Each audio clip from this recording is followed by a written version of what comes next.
Tanggipun kakang Eyai Prabu Wonorejo. Iya, ana dawuh ngopo kakang Wonorejo? Janur gunung Siadi merepetipun kakang ana ing papan kene. Sejatine ana wigati apa? Iya kakang Daneswara.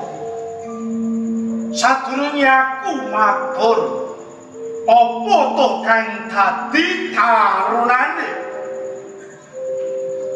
Ora lali wujud bektiku karo wong tuwa. Sembahku tanpa ngono ya kakang. Ora dalem. Ndadekake ungai rasanipun kakang tegas nyatane Siadi isih nengenake marang Praksila lan kakang Tio Ustad Tompo abetimu pangestunipun kakang wae tanpa nono ya. Wah Allah. Iya, wis datompo gawe gedene rasaku. Tak peteng pranaja mugia dadi simat paripe kakang Wonorejo.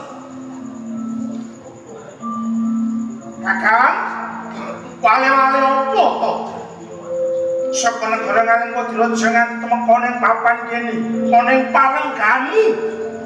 Kayangan puspa wedar kene.